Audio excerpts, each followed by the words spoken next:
কি বলেন, জানে? কেউ জানে না, মাও জানে না, বাবাও জানে না, কিন্তু তাদের দাম্পত্য জীবনের মাধ্যমে কিন্তু আমরা আসছি। এটা অস্বীকার করার মতো কোনো সুযোগ নাই। স্বীকার করা লাগবে, অস্বীকার করা যাবে না যে মা এবং বাবার অবদান আছে। তাদের দাম্পত্য জীবনের ভিতরেই আল্লাহ তাআলা আমার মায়ের গর্ভে, আপনার মায়ের গর্ভে আপনাকে দান করছেন, আমার মায়ের গর্ভে আমাকে দান করছেন। এবার এটার একটা অনেক সবচেয়ে বড় দয়া হলো যে আল্লাহ তাআলা এত সুন্দর করে আমাদেরকে বানাইছেন, এত সুন্দর করে আল্লাহ কোন সৃষ্টি জীব আর বানান না, আর এত সুন্দর করে বানান না। মানুষের মতন এত সুন্দর কোন সৃষ্টি জীব নাই। আপনি যেদিকে তাকান দেখবেন সমস্ত সৃষ্টিজীবের ভিতরে মানুষ বড় সুন্দর, বড় মায়ার মানুষ। দুই নম্বর কথা হলো যে আল্লাহ তাআলা যদি আপনাকে আমাকে মায়ের গর্ভে না বানাইতেন তাহলে এই রোয়া চালা, এই দুনিয়ার মুখ দেখা সম্ভব হইতো না। কেবল হইতো। এই জন্য এক নম্বর দয়া হলো আল্লাহ মা বাবার উসিলা মায়ের গর্ভে বানাইছেন।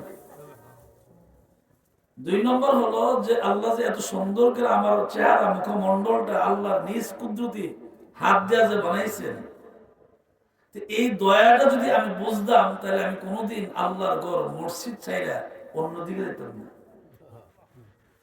কিছু নাফরমান এরকম আমাদের সমাজে, আমাদের দেশে সব জায়গায় আছে যে মসজিদের চতুর্দিক দিয়ে ঘোরাফেরা করে, যখন আজান দেয় সে বাড়িতে চলে আসে। আসেনি এরকম? মানে সারাদিন টুটু করে করবো, কোনো কাম নাই, কাজ নাই, এইভাবে ঘোরাফেরা করবো। যখন যেই মাত্র মুয়াজ্জিন আজান দেয় তখনই দেখা যায় সে বাড়ির দিকে রওনা দেয়। তাইলে বাড়ির দিকে যে আপনি রওনা দিলেন, আপনি তো মুসলমান পরিচয়, কি বলেন আমাদের পরিচয় কি? মুসলমান। আল্লাহ যে আমাকে পরিচয় করাইলেন মুসলমান, এটা তো আল্লাহর 3 নম্বর দয়া যে আমাকে যে মুসলমান পরিচয় করাইছেন। আমি তো বুক বড় আশা নিয়ে অনেক গর্ব করে আমি বলতে পারি যে আমি মুসলমান। কথা কোন ঠিক না? অবশ্য মুসলমান হওয়ার যে শর্ত, মুসলমান হইতে গেলে যে কাজগুলা করা লাগে, এতটুকু কাজ কিন্তু আমরা কেউই সম্পূর্ণ করতে পারি না।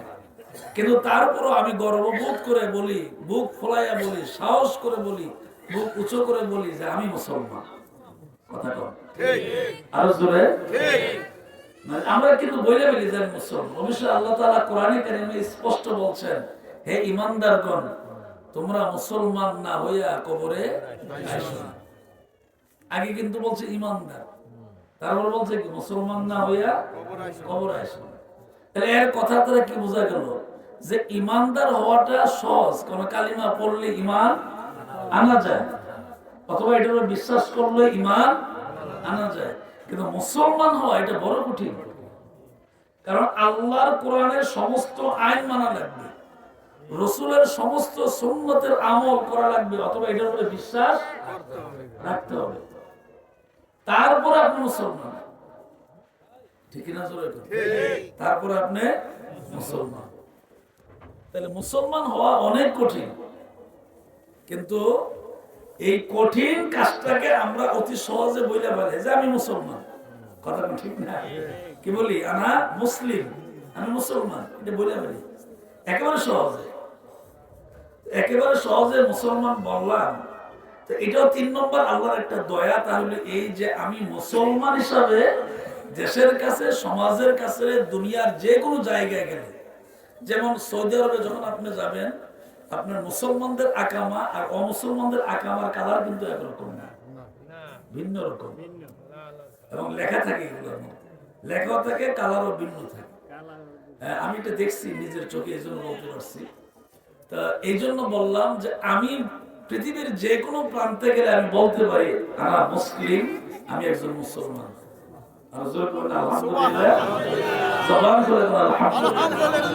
এই যে মুসলমান বলতে পারাটা, এটা আল্লাহর অনেক বড় দয়া, আল্লাহ অনেক বড় দয়া। আসল রজবের চাঁদ আগামী শুক্রবারে দিবাগত রাত্রে রজব এর চাঁদের রাত্র, আগামী শুক্রবার দিবাগত রাত্রে হইল শবে মেরাজ।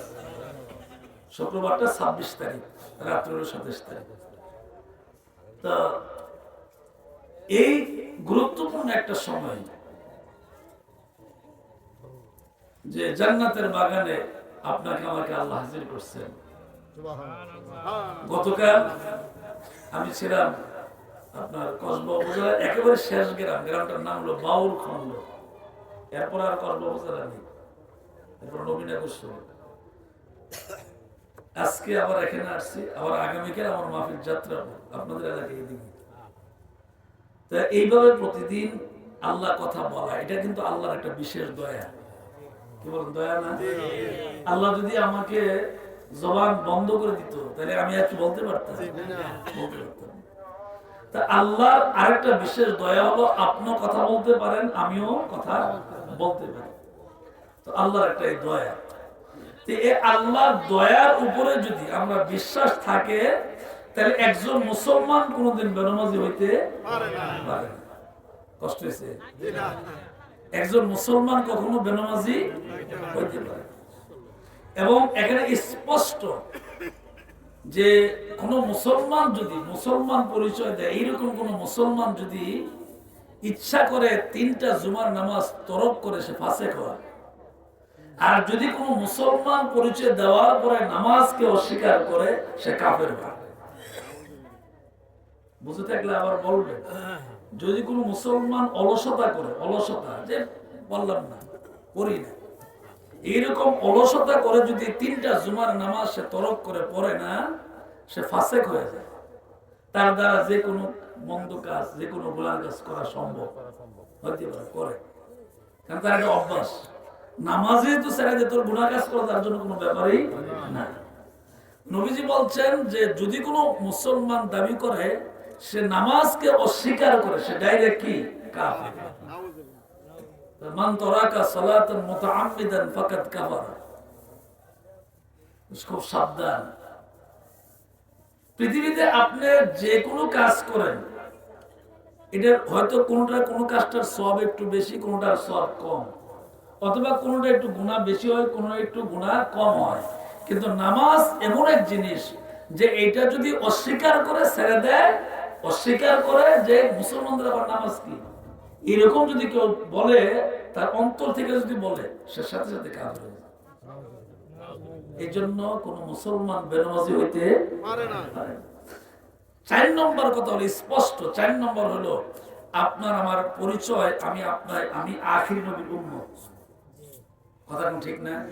আপনি আমি কি আখির নবীর উম্মত? তাহলে এখানে স্পষ্ট, এখানে লুকাচুরি কোনো কথা না, ফাঁকি দেওয়ার মতো কোনো সুযোগ নেই। এখানে স্পষ্ট আল্লাহর নবী নামাজ পড়েছেন, আমরাও নামাজ পড়ি বা পড়ব। ঠিক না? নবীজি বলছেন সাল্লু রাআইতুমুনি কামা উসাল্লি। আমাকে তোমরা যেইভাবে নামাজ পড়তে দেখছো, ঠিক তোমরা এইভাবে নামাজ পড়ো।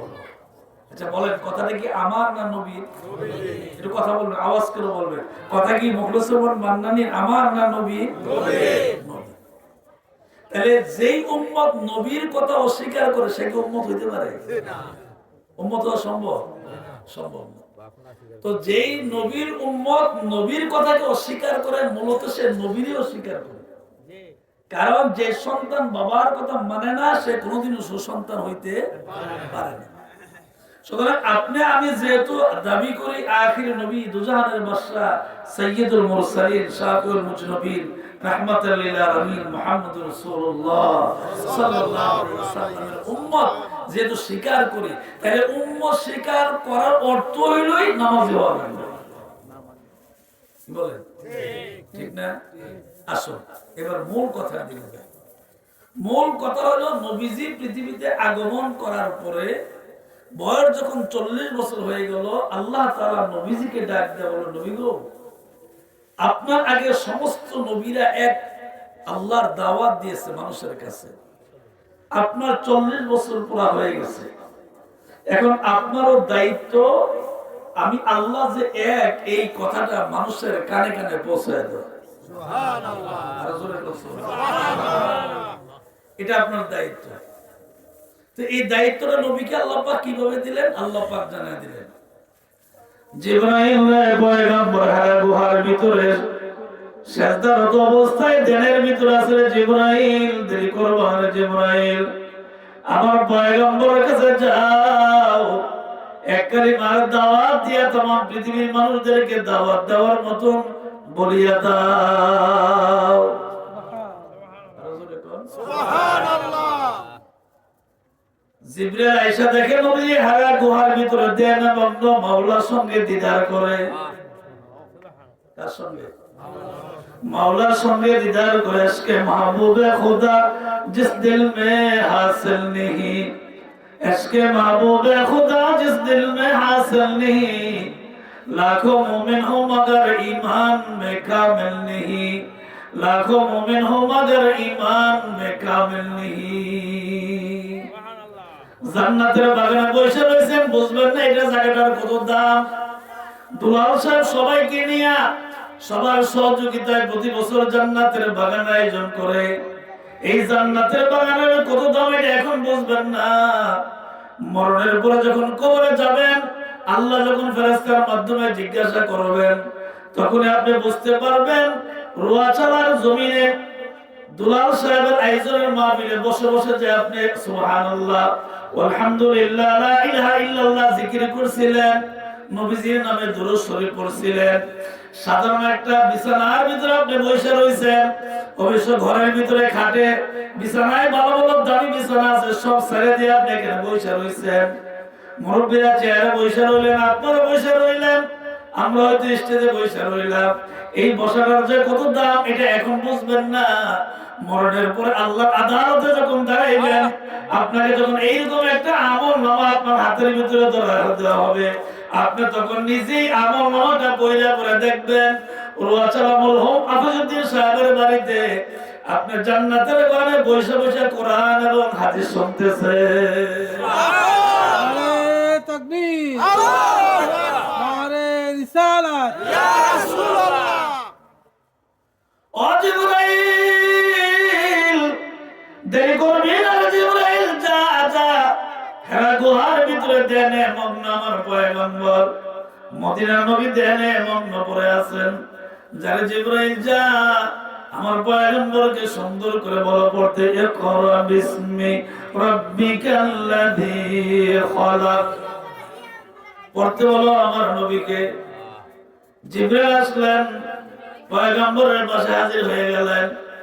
পয়গম্বর মাওলার সঙ্গে বন্ধুর সঙ্গে দিদার লাভ করেন।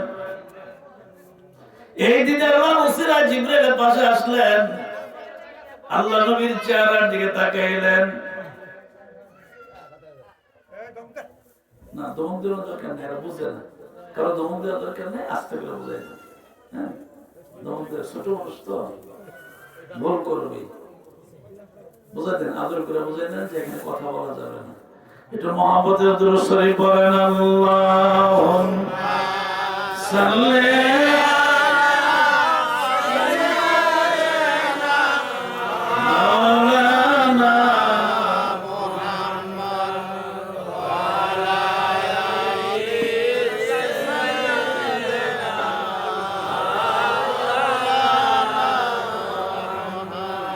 দুনিয়া পড়ে থাকবে, আমরা একদিন থাকবো না,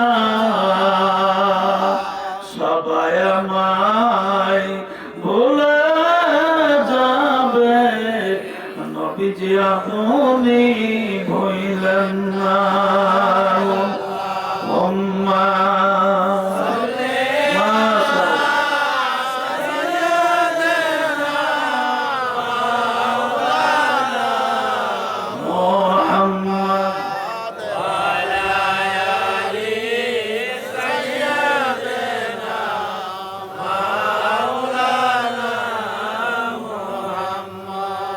তুমি দয়া করো, নসিব করো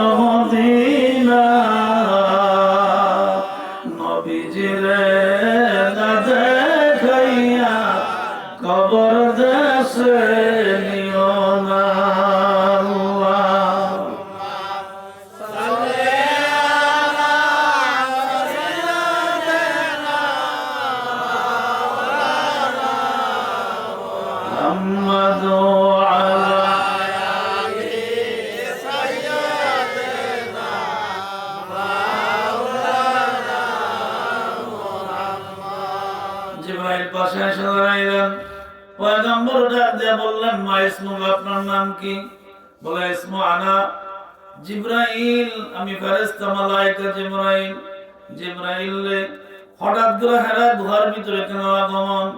জিবরাইল ডাক দিয়ে, পয়গম্বর আপনার 40 বছর বয়স হয়ে গেছে। কত বছর? 40 বছর। আপনার 40 বছর বয়স হয়ে গেছে। আপনার আগে পৃথিবীতে যত নবী আল্লাহ পাক পাঠাইলেন, সমস্ত নবীদের কাছে এক কালিমার দাওয়াত দিলেন, লা ইলাহা ইল্লাল্লাহ। সবাই বলেন লা ইলাহা ইল্লাল্লাহ। আবার আরেকবার মহব্বতে বলেন, লা ইলাহা ইল্লাল্লাহ।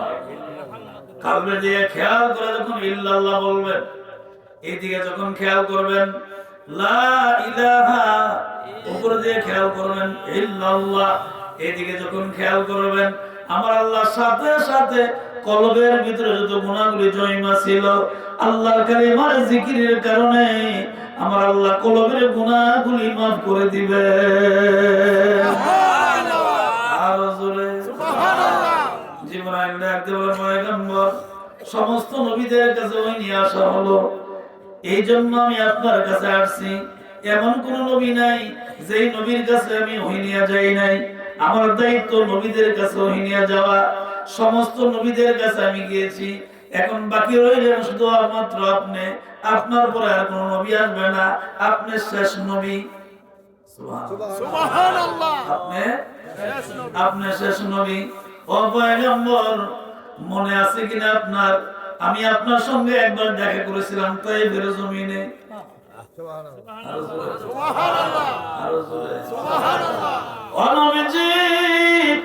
আপনার বয়স যখন 3.5 বছর ছিল, আমি আপনার সঙ্গে আপনার দুধমা হালিমাতুস সাদিয়া বাড়ির পাশে দক্ষিণ পাশে একটা উঁচু পাহাড় আছে, এই পাহাড়টা দাঁড়ায় দাঁড়ায় আমি আপনার সঙ্গে কথা বলছিলাম।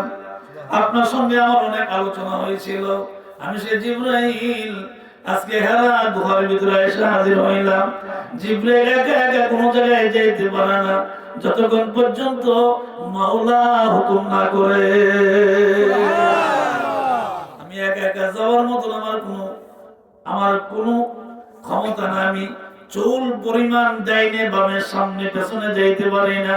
আল্লাহ যখন যে এখানে পাঠায় আমি সেইখানে যাই। এমন সময় নবীজি ডাক দেওয়া, জিবরাইল রে, ও জিবরাইল, তাইলে তুমি শুনে রাখো, এই গুহার ভিতরে যে আসলা, তুমি আসার মূল কারণটা কি? মূল কারণ একটাই, আগেকার সমস্ত নবীদের কাছে এক কালিমার দাওয়াত নিয়ে আসছি, আপনার কাছে এক কালিমার দাওয়াত নিয়ে আসলাম। আল্লাহ পাক এক, এই যে এক আল্লাহ, এই এক আল্লাহর দাওয়াত নিয়ে আপনার কাছে আসলাম। আমার আল্লাহ সুন্দর করে আপনাকে জানাই দিয়েছেন, আপনি পড়েন, ইকরা বিসমি রাব্বিকাল্লাযী খালাক। সুবহানাল্লাহ, সুবহানাল্লাহ, আর জোরে সুবহানাল্লাহ। নবী জিবরাইলের চেহারার দিকে তাকাইলেন, ও জিবরাইল, আমি তো জীবনে এরকম পড়ি নাই, আমি তো জীবনে এরকম শুনিও নাই। আজকে তুমি আমাকে নতুন করে শোনাইছো, খুব ভালো লাগছে, কিন্তু এরকম পড়া তো আমি কোনোদিন পড়ি নাই। সুবহানাল্লাহ, সুবহানাল্লাহ। নবীজি পড়তে জানে না এটা না বিষয়। নবীজি বলছেন, আমি তো কোনোদিন এরকম পড়ি নাই। সুবহানাল্লাহ, সুবহানাল্লাহ। পড়তে জানে না, এই কথা বললে আদবের খেলাপ হয়। নবীর সামনে আদবের খেলাপ হয়, আদব রক্ষা করা লাগবে। নবীজি এমন এক নবী যে নবীজির জায়গায় যদি কেউ আদবের খেলাপ করে তার ঈমান চলে যায়। এটা মারাত্মক বিষয়। কিন্তু শুধু আল্লাহর ব্যাপারে আপনি গুনার কথা বা আল্লাহর অপছন্দের কথা বললে ঈমান যায়, বিষয়টা এরকম না। নবীর ব্যাপারেও যদি কেউ বেয়াদবিমূলক আচরণ করে তার ঈমান সাথে সাথে চলে যায়। আরো জোরে আল্লাহু আকবার, আরো জোরে আল্লাহু আকবার। ও জিবরাইল, তাহলে ভালো কথা বলেন। নবীজিকে ডাক দিয়ে বলে, পড়েন আপনি, ইকরা, পড়ুন বিসমি রাব্বিকাল্লাযী খালাক। যেই রব আপনাকে বানাইছেন, এই রবের নামে আপনি সুন্দর করে পড়তে থাকেন। ও জিবরাইল, আমি তো কোনো সময় এরকম পড়ি নাই, পড়ার অভ্যাস তো আমার নাই। পড়তে জানে না এরকম কথা বলা যাবে না। আমি পড়ি নাই এরকম কোন সময়। আল্লাহর নবীর নূরানী চেহারার দিকে তাকাইলেন। জিবরাইল নবীজির সিনার সঙ্গে সিনা লাগাইলেন। সুবহানাল্লাহ, সুবহানাল্লাহ, আরো জোরে সুবহানাল্লাহ। নবী তো অনেক দূরের কথা, কোন আল্লাহ ওলি যদি কারো সিনার দিকে তাকায়, কারো চেহারার দিকে যদি তাকায়, নজর যদি পড়ে যায়, আমার আল্লাহ অন্ধকার, এই যে অন্ধকার দেহটা আছে, এই অন্ধকারটাকে আল্লাহর ওলির নজরে আলোকিত করে দেয়। নবী তো এটা অনেক উপরের কথা, নবী অনেক উপরের কথা, এটার সাথে কোন তুলনা নেই। যদি কোন আল্লাহর নেককার বান্দা, কোন আল্লাহওয়ালা খাঁটি আল্লাহ ওলি যদি কারো দিকে তাকায়, তার দিলের পরিবর্তন হয়। দিলটা যদি অন্ধকার থাকে, আল্লাহর কোরআনের নূর দিয়ে আলোকিত হয়ে যায়। এই জন্য অনেক সময় শুনবেন 3 মাসে, 5 মাসে, 7 মাসে, 9 মাসে কোরআনে হাফেজ হয়ে যায়। শোনেন না এরকম? 3 মাস, 5 মাস, 7 মাস, 9 মাস, 10 মাস, মানে এরকম 1 বছরের ভিতর সে কোরআন হাফেজ হয়ে যায়। আজকে দেখছি এক বাচ্চা 5 মাসে কোরআন হাফেজ হয়ে গেছে। কত মাসে? মাত্র 5। একটা মেয়ে মাত্র 5 মাসে সে কোরআন হাফেজ করে ফেলছে। তাইলে বোঝা গেল আল্লাহ ডাক দেওয়া পয়গম্বর, আপনি কষ্ট করে পড়া লাগবে না গো পয়গম্বর। আল্লাহর বন্ধুর প্রতি বন্ধুর এত মায়া, আল্লাহ ডাক দেখো পয়গম্বর, কষ্ট করে পড়া লাগবে না। আমি তাকে দেখছি গো নবী, আপনি যে পড়েন, ওই পড়ার সময় আপনি ঠোঁটটা লড়াচড়া করেন, জিহ্বাটা লড়াচড়া করেন, আপনি এত কষ্ট করে পড়া লাগবে না। আমি তো আপনার রব। আল্লাহ কি? আল্লাহ আমাদের কি? শুধু আমাদের না, রব না, সমস্ত নবীদেরও, সবার রব, সবার যা সৃষ্টি করছেন সবার রব। আল্লাহ ডাক দেখো বন্ধু গো, আমি তো হইল আপনার রব। ও বন্ধু, কষ্ট করে পড়া লাগবে না, চিন্তা করা লাগবে না, টেনশন করা লাগবে না। জিবরাইল হয়তো আপনার সঙ্গে কথা বলতেছেন, সিনার সঙ্গে সিনা লাগাইছেন। ও নবী গো, আমার বন্ধু, কষ্ট করা লাগবে না। আমি আল্লাহ অতি সহজে, আমি আল্লাহ আপনার সিনার ভিতরে 30 পারা কোরআন জায়গা করে দিব। আল্লাহু আকবার, সুবহানাল্লাহ, আল্লাহু আকবার। বাবা আমার ভাইরা, এইভাবে করে আল্লাহ পাকের পয়গম্বর জিবরাইলের মারফতে আল্লাহর কোরআনের বাণী আসলেন, ওহী আসলো, ওহী আসতে আরম্ভ করলেন। যেদিন প্রথম ওহী আসলেন, নবীজি ওহী আসার মাত্রই নবীজি ভয় পাইলেন। নবীজি গায়ের ভিতরে জ্বর আসলো, দৌড়তে দৌড়তে দৌড়তে দৌড়তে বাড়ির দিকে চলিয়া গেল। হেরা গুহা থেকে নামার পরে ঘরের ভিতরে চলিয়া যায়। ডাক দিয়ে বলে, খাদিজা রে, ও খাদিজা, দেরি করো না রে খাদিজা, আমার একটা কম্বল দাও, আমি কম্বলের ভিতরে একটু ঘুমাই যাই। আমাদের আম্মা খাদিজাতুল কুবরা রাদিয়াল্লাহু তাআলা আনহা নবীজির মাথার মধ্যে হাত ধরলেন, শরীরের মধ্যে হাত ধরে দেখলেন নবীজির শরীরটা একটু গরম দেখা যায়, গায়ের ভিতরে জ্বর জ্বর ভাব দেখা যায়। আল্লাহ নবী ডাক দেখো, খাদিজা রে, দেরি করবা না, আমার একটা কম্বল দাও, আমি কম্বল গায়ে দিয়ে বিছানার মধ্যে শুয়ে পড়ি। সাথে সাথে নবীজিকে কম্বল দেওয়া হলো। নবীজি গায়ের মধ্যে কম্বল দিয়া বিছানার ভিতরে আস্তে করে শুয়ে পড়ছে। আরো জোরে, আরো জোরে। এখানে আল্লাহর একটা প্রেম আছে, প্রেমটা হইল যেই মাত্র নবীজি কম্বল গাও দিয়ে শুয়ে ফেলছে, সাথে সাথে আমার আল্লাহ সহ্য করতে পারে নাই। আল্লাহ সুন্দর করে মধুর সুরে নবীর একটা ডাক দিছে, ও কম্বলওয়ালা, ও কম্বলওয়ালা। আরে কি সুন্দর করে বন্ধু বন্ধুরে ডাকে। হ্যাঁ, সূরাতুল মুজাম্মিল আল্লাহ পাক আয়াতে নাজিল করলেন, কম্বল গাও দিয়া নবীজি শুয়ে রইছেন। আমার আল্লাহর কাছে কম্বল গাও দেওয়াটা আল্লাহর কাছে পছন্দ হইছে। আরো জোরে কর। এই জন্য সাথে সাথে আল্লাহ পাক সূরা নাজিল করে দিয়েছে। জি, এইটা ইয়াটাই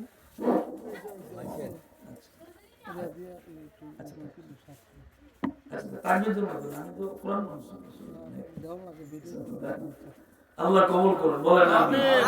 জোরে কোন আমিন।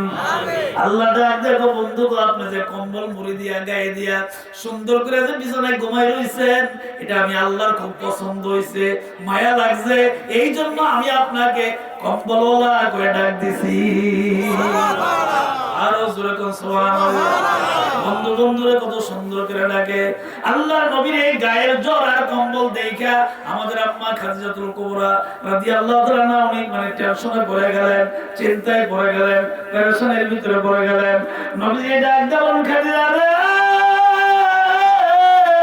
খাদিজা চিন্তা করা লাগবে না রে, খাদিজা টেনশন কইরো না, খাদিজা তোমার কোনো চিন্তা পেরেশানির দরকার নাই। যে আল্লাহ আমার কাছে ওই পাঠাইছেন, যে আল্লাহ আমার গায়ের ভিতরে জ্বর দান করছেন, যে আল্লাহ আমার কম্বল গাদাটা পছন্দ করছেন, সে আল্লাহ আমাকে বিনা চিকিৎসায় সুস্থ করে দিবে।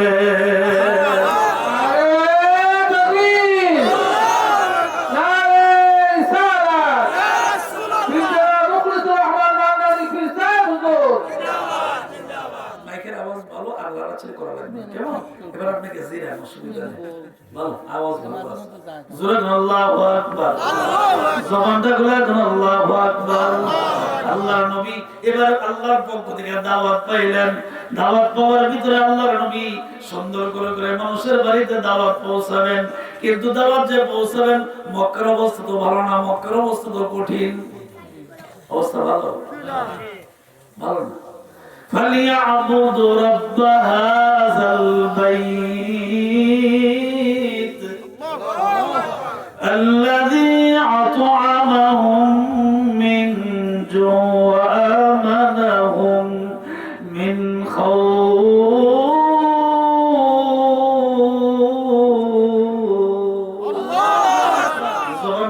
الله أكبر। এই কাবা শরীফকে সামনে নিয়ে নবী এবং নবীর উম্মতেরা সাহাবে কেরাম আজমাইন রাদিয়াল্লাহু আনহু যেই কাবা ঘরকে সামনে নিয়ে ইবাদত করে, এই কাবা ঘরের সামনে দিয়ে উলঙ্গ হইয়া নারী পুরুষ কাফেররা তাওয়াফ করে। জোরে কোন নাউজুবিল্লাহ। উলঙ্গ, কাপড় নাই, ভেদাভেদ নেই, কে ছেলে কে মেয়ে, কে স্ত্রী কে স্বামী, কে মা বা কে বাবা, কে মা কে বাবা, কোনো পরিচয় নেই, কোনো ভেদাভেদ নেই। সব একাকার হয়ে কাবা ঘর তাওয়াফ করে। কাবা ঘরের ভিতরে মূর্তি আছে, এই মূর্তিগুলো 360টা মূর্তি কাবা ঘরের ভিতরে। এই কাবা ঘরের চতুর্দিক দিয়ে কাফেররা তাওয়াফ করে, মানে এইভাবে ঘোরাফেরা করে। আল্লাহ নবী এই দৃশ্যগুলো দেখে নবীজির কাছে খুব খারাপ লাগে। কিন্তু ইসলাম তো একদিনে কায়েম হয় নাই। কি বলেন? একদিন হইছে? একদিনে কায়েম হয় নাই। মদ যে আল্লাহ হারাম করেছে একদিনে করে নাই, এটা একদিনে হয় নাই। আল্লাহ পাক তাকে দেখছেন যে ইমানদার মুসলমান এরা যদি মদ খায় তাইলে তাদের ক্ষতি হবে। এই জন্য আল্লাহ সর্বপ্রথম আয়াত নাজিল করছে, বন্ধুগণ আপনি আপনার উম্মতকে বলিয়া দেন, যদি তারা মদ খায় তাহলে তাদের ব্রেনের ক্ষতি হয়, আমলের ক্ষতি হয়, এটা যেন এইরকম না করে। ডাইরেক্ট আল্লাহ প্রথম হারাম করে নাই, প্রথম যে ক্ষতি হয় এটা বুঝাইছেন আল্লাহ। ও নবী আপনি তাদেরকে বলেন এটা খাইলে এই রকম ক্ষতি হয়, এই ক্ষতি হয়, এটা তাদেরকে আপনি বুঝাইয়া দেন। সুন্দর করে আল্লাহ পাকের আয়াতের দ্বারা, কোরআনে কারীমের আয়াতের দ্বারা নবীজি সাহাবীদেরকে বুঝাইলেন যে এটা করা যাবে না। 2 নম্বর শেষ পর্যন্ত দেখলেন যে এটা ক্ষতি হয়, স্পষ্ট যখন বেশি বেশি ক্ষতি হয় মানুষের দেখলেন, আল্লাহ পাক সাথে সাথে ডাক দেওয়ার, নবী গো আপনার উম্মতেরা, আপনার ভিতরে যারা সাহাবে কেরাম আজমাইন রাদিয়াল্লাহু তাআলা, স্পষ্ট আমি আল্লাহ তাদেরকে হারাম করে দিলাম, কোনদিন আর মদ খাইতে পারবে না। এটা কি একদিনে নিষিদ্ধ হয়েছে? ধীরে ধীরে আগে বুঝাইছে। প্রথম বলছে যে এটা গুনাহ, দ্বিতীয়বার বলছে যে এটা খাইলে ক্ষতি হয়, ক্ষতিটা আগে বুঝাইছে। তৃতীয়বার আল্লাহ স্পষ্ট করে ডাইরেক্ট ঘোষণা দিয়েছেন, নবী গো আপনি তাদেরকে জানায়া দেন আমি আল্লাহ তাদের জন্য, ইমানদারের জন্য মদ হারাম করে দিয়েছি। কোন ইমানদার, কোন মুসলমান মদ খাইতে পারে না। ঠিক কিনা জোরে কর? তাহলে ইসলাম তো একদিনে কায়েম হয় নাই, 13 বছর মক্কাতে কায়েম হইছে, 10টা বছর মদিনায় কায়েম হইছে, মোট 23 বছর মিলাইয়া ইসলাম কায়েম হইছে। মোট 23টা বছর মিলাইয়া 30 পারা কোরআনের দাওয়াত দিয়েছে। মোট 23 বছর পার করার পর আল্লাহ পাক বলছেন, আল ইয়াউমা আকমালতু লাকুম দীনাকুম ওয়া আতমামতু আলাইকুম বিনি'মাতি ওয়া রাদিতু লাকুমুল ইসলাম দীন।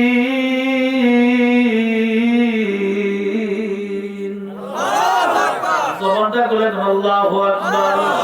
আল্লাহ পাক দিনকে কমপ্লিট করলেন 23টা বছর যখন শেষ হয়ে গেল, নবীজি জিজ্ঞাসা করে, আমার সাহাবীরা রে, আমি আল্লাহর পক্ষ থেকে যত কথাগুলি বাণীগুলো শুনছিলাম, আমি কি তোমাদের কাছে বাণীগুলো পৌঁছাইতে পারছি না? এর মধ্যে কোনো বাকি আছে, কোনো গ্যাপ আছে কিনা? সমস্ত সাহাবীরা, 16 লক্ষ সাহাবী এক ডাকে বলছে, নবী গো, কোনো চিন্তা করবেন না গো নবী, আল্লাহর পক্ষ থেকে আপনাকে যত দায়িত্ব দেওয়া হয়েছিল, বিন্দু মাত্র কোনো গ্যাপ নাই, কোনো ফাঁকা নাই, পরিপূর্ণভাবে আপনার দায়িত্ব পালন করেছে। আরো জোরে। এরপর আল্লাহ পাক বলছেন, আল-ইয়াওমা আকমালতু লাকুম দীনাকুম ওয়া আতমামতু আলাইকুম বিনি'মাতি ওয়া রাদিতু লাকুমুল ইসলাম দীন।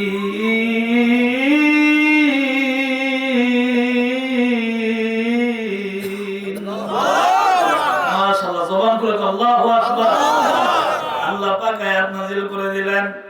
আল্লাহ পাক সুন্দর করে নবীজির কাছে যখন এইভাবে করে জিবরাইলের মারফতে একদিন করে যখন আস্তে আস্তে করে ওহী পাঠায়, মক্কার মানুষের কাছে দাওয়াত পৌঁছাবে, কিন্তু মক্কার অবস্থা তো ভালো না, পরিবেশও ভালো না, মক্কার মানুষের জবান তো সুন্দর না, আচরণ ব্যবহারও ভালো না। নবী চিন্তা করলেন কিভাবে কাজটা করা যায়, তারা তো এক আল্লাহর কথা বললেন মানবে না। এই জন্য নবীজি গোপনে গোপনে গোপনে গোপনে যায় মানুষের বাড়িতে গেলেন। রাতের আধারে মানুষের বাড়িতে যায় বললেন, ও আল্লাহর গোলাম, ও আল্লাহর বান্দা, এক আল্লাহর মানো, 360টা মূর্তির ভিতরে কোনো কল্যাণ নাই, এক আল্লাহ মানো, লা ইলাহা ইল্লাল্লাহ মুহাম্মাদুর রাসূলুল্লাহ সাল্লাল্লাহু আলাইহি ওয়াসাল্লাম, এক আল্লাহ মানো, 360টা মূর্তির ভিতরে কোনো কল্যাণ নাই। মূর্তি নিজের উপকার করতে পারে না, তোমার উপকার করবো কি? ঠিক নেই, মূর্তি তো নিজের উপকার করতে পারে না, তোমার কি উপকার করবে? সে তো নিজেরই গায়ে যদি একটা মাছি বসে সেটা লড়াইতে পারে না, একটা গায়ে মাছি বসলে সে লড়াইতে পারে না, কথা বলতে পারে না, কিছু আওয়াজ নাই, লড়াচড়া করতে কিছুই না, দাঁড়ায় রয়েছে। এটা মানুষ বানাইছে, ঠিক কিনা জোরে কও? কে বানাইছে? মানুষ বানাইছে। নবীজির ওয়াজে, আমার ওয়াজ না, আল্লাহ বলেন নবীকে আপনি বলেন, এই মূর্তিগুলো তোমাদের কোনো উপকার আসবে না, না দুনিয়াতে উপকার করবে, না আখিরাতে উপকার করবে, কোন জায়গায় তোমার জন্য কল্যাণ বয়ে আনবে না। এই জন্য সবকিছু বাদ দিয়া যে আল্লাহ এত সুন্দর করে ফালিয়াবুদু রাব্বা হাযাল বাইত, এই ঘরটা বানাইছেন, আমার আব্বা ইব্রাহিম আলাইহিস সালাম রে দিয়া বানাইছেন, ইসমাঈল আলাইহিস সালাম রে দিয়া বানাইছেন, ওই দুইজন বাবা এবং সন্তান দুজনের নবী দুজনকে দিয়া বানাইছেন। মূর্তি পূজা বাদ দিয়ে এই ঘরের মালিকের ইবাদত করো, আমার আল্লাহ দুনিয়া কল্যাণ দান করবেন, আখিরাতে কল্যাণ দান করবেন। সুবহানাল্লাহ। বিষয়টা কিন্তু যেভাবে বলতেছে সহজ, এরকম সহজ না, কিন্তু বিষয়টা অনেক কঠিন। নবীজি দাঁড়ে গিয়ে এভাবে দাওয়াত দেয়। হঠাৎ করে একদিন তাকায় দেখে আমাদের আম্মা খাদিজাতুল কুবরা রাদিয়াল্লাহু তাআলা তাকায় দেখে নবীজির গায়ের ভিতরে কিছু আঘাত দেখা যায়, কিছু আঁচড় দেখা যায়, কিছু আঘাত দেখা যায়। খাদিজাতুল কুবরা রাদিয়াল্লাহু তাআলা আমাদের আম্মা ডাক দেখো, পয়গম্বর রাতের গভীরে এক কালিমার দাওয়াত, এক আল্লাহর দাওয়াত দেওয়ার জন্য গেলেন, ভালো কথা, কিন্তু আপনার শরীরে কি যেন আঘাত দেখা যায়। নবীজি ডাক দেখো, খাদিজা রে, চিন্তা করবার রে খাদিজা, পাহাড় এলাকায় রাস্তা নাই, বাড়িঘর চিনি না, অপরিচিত জায়গা, কোন জায়গায় এইভাবে যাইতে হয়, রাতের বেলায় অন্ধকার, আলোর কোনো আলো থাকে না, কিন্তু আমি কি করব, যেহেতু আমার যাওয়াই লাগে আল্লাহর পক্ষ থেকে, এটা আমার দায়িত্ব পালন করা লাগবে, যতই কষ্ট। খাদিজা রে, আমি হাত থেকে খুসুট খেয়ে পড়ে গিয়েছিলাম, এই জন্য পায়ের মধ্যে কিছু আঘাত দেখা যায়, এই টেনশন চিন্তা করার দরকার নাই, দুনিয়াতে কষ্ট করলে আমার আল্লাহ জান্নাত নিয়ামত দান করবে। একদিন চলে গেল, দ্বিতীয় দিন আবার রাতের বেলায় নবীজি কালিমার দাওয়াত দেওয়ার জন্য আবার চুপে চুপে রাতের অন্ধকারে মানুষগুলা যখন ঘুমায় গেছে, মক্কার পরিবেশ যখন একেবারে ঠান্ডা, কোনো মানুষের আওয়াজ নাই, মানুষ ঘুমায় গেছে, নবীজি ঘুম থেকে উঠিয়া গভীর রাতে অন্ধকারের ভিতরে মানুষের দরজায় গেছে, দাওয়াত দিছে, লা ইলাহা ইল্লাল্লাহ মুহাম্মাদুর রাসূলুল্লাহ। এটা জবান খুলে বলেন, লা ইলাহা ইল্লাল্লাহ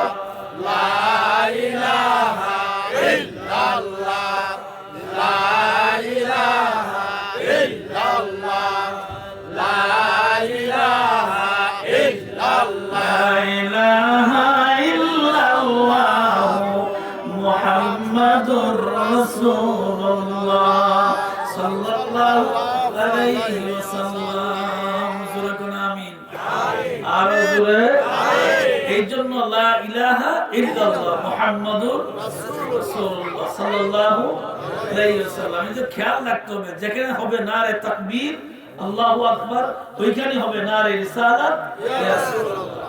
লা ইলাহা ইল্লাল্লাহ তাকবীর, লা ইলাহা ইল্লাল্লাহ তাকবীর হলো নারে তাকবীর, আর মুহাম্মাদুর রাসূলুল্লাহ তাকবীর হলো নারে রিসালাত। কারণ আপনি শুধু তাওহীদ বিশ্বাস করলে চলবে না, সাথে সাথে রিসালাতও বিশ্বাস করা লাগবে, তাহলে ঈমান পূর্ণ হবে না, ঈমানদার হতে পারবেন না। দ্বিতীয় রাত্রে, গভীর রাত্রে আল্লাহর নবী কাফেরদের বাড়িতে যায় দাওয়াত দেওয়ার জন্য। রাত্র গভীর হয়ে গেছে, দাওয়াত যখন দিয়া শেষ করে ফেললেন, মানে ওই সময়টা যখন পার করলেন, যতটুকু সময় নবী ঘর থেকে বাইরে হয়েছেন দাওয়াত দেওয়ার জন্য, সময় পার করে যখন উনি ঘরের ভিতরে আসলেন, আমাদের আম্মা খাদিজাতুল কুবরা রাদিয়াল্লাহু তাআলা পায়ের দিকে তাকাইলেন। কারণ হাঁটতে মানুষ তো হাঁটে স্বাভাবিক পায়ের মাধ্যমে, এই জন্য অঙ্গ প্রত্যঙ্গের দিকে, ওই দিকে উপরের দিকে না তাকায় পায়ের দিকে তাকাইলেন। তাকে দেখে আমাদের আম্মা নবীজির সবচেয়ে বড় বিবি, বিবিদের ভিতর সবার বড় প্রথম বিবি আমাদের আম্মা, মানে নবীজির পা মুবারকের দিকে তাকাইলেন। তাকে দেখে নবীজির পায়ের ভিতরে, পায়ের মধ্যে রক্তের চিহ্ন দেখা যায়, টপ টপ করে জমিনে রক্ত পড়তেছে। আরে এমনি মুসলমান হয়ে গেছে, আমি আপনি এমনি মুসলমান হয়ে গেলাম। টপ টপ টপ টপ করে রক্ত পড়ে। আল্লাহ নবীর রক্ত মুবারক দেখি আমাদের আম্মা খাদিজা সহ্য করতে পারে নাই। খাদিজাতুল কুবরা রাদিয়াল্লাহু তাআলা ডাক দেয়া বলে, স্বামী গো, আপনার কালিমার দাওয়াত দিতে গেছেন ভালো কথা, কিন্তু পায়ের ভিতরে রক্তের চিহ্ন দেখা যায়, টপ টপ করে জমিনে রক্ত পড়ে। নবীজির শরীর থেকে, দেহ থেকে রক্ত মুবারক জমিনে পড়বে, এটা খাদিজা কেমনে করে সহ্য করবে? নবী গো, আপনি তো জানেন আপনার সঙ্গে যখন আমার বিবাহ বন্ধনে আবদ্ধ হয়ে গেছি, ওই দিন আমি খাদিজা যত সম্পদ ছিল আল্লাহর রাস্তায় সব দান করে দিছি। আরো জোরে সুবহানাল্লাহ। আপনার উম্মতের জন্য যদি আমার এত মায়া লাগে, আপনি তো আমার প্রাণের স্বামী, আপনি আল্লাহর নবী, আপনার জন্য আমার কত মায়া লাগে। আপনার উম্মতের জন্য যদি আমার সমস্ত সম্পদ দান করতে পারি, তাহলে আপনার জন্য কি মায়া লাগবে এটা স্বাভাবিক, আপনার জানার কথাই। ও নবীজি গো, আপনার রক্ত মুবারক দেখে আমি সহ্য করতে পারলাম না গো নবীজি। ও নবীজি, আপনার পা মুবারকটা সামনের দিকে আগায়া দেন, আমি আপনার পায়ের রক্তটা মুছিয়া দেই। আর আমি ওয়াদা দিলাম, আগামীকাল থেকে যেহেতু পর্দার আয়াত নাজিল হয় নাই, পর্দার আয়াত যেহেতু নাজিল হয় না, শুধুমাত্র নতুন ইসলামের দাওয়াত, এই জন্য আমি খাদিজা আপনার সঙ্গে ওয়াদা দিলাম, আগামীকাল রাতের বেলা একা একা যাবেন না, আমি খাদিজাকে লইয়া মক্কার কাফেরদের ঘরে ঘরে যাই। কত কষ্ট, কত যে কষ্ট, কত যে রক্ত, কত যে চোখের পানি, কত কষ্ট। ইতিহাস গুলো পড়লে তখন বোঝা যায় নবীজির এই কষ্ট যে কত। আল্লাহর নবী বিবির কথা শুনিয়া খাদিজাতুল কুবরা রাদিয়াল্লাহু তাআলার চেহারার দিকে তাকাইলেন। নবীজি তাকায়, নবীর তাকানোটা কেমন? আপনার আমার তাকানোর ভিতরে যদি এত মহব্বত, স্বামী স্ত্রী এত মহব্বত লাগে, তাহলে নবীর তাকানোটা কেমন? নবীজি খাদিজাতুল কুবরা রাদিয়াল্লাহু তাআলার চেহারার দিকে তাকাইলেন, ডাক দিয়ে বলেন, খাদিজা রে, তুমি যে মায়া করে আমার কথা কইছো, আমি এর চেয়ে তোমার কাছ থেকে বেশি পাওয়ার আশা করি নাই, কিন্তু এমন ভাবে বলছো তুমি এর চেয়ে বেশি হয়ে গেছে রে খাদিজা, আর কষ্ট করা লাগবে না। খাদিজা রে, আমি তোমার জানাইয়া দিলাম, কিয়ামতের কঠিন ময়দানে তোমার এই যে বক্তব্য, এই যে ব্যবহার, এই যে কথাটা আমি আমার কাছে এত পছন্দ হয়েছে রে খাদিজা। এমন সময় নবীজি যখন এইভাবে কথা বলতেছেন, আমার আল্লাহ ডাক দেয়া বলেন, নবী গো, আপনি টেনশন করবেন না, চিন্তা করবেন না। আপনি কি জানেন না গো নবী, এই জন্য তো আমি আল্লাহ নিজে পৃথিবীর কাউরে সালাম দেই নাই, আমি আপনার খাদিজারে সালাম দিছি।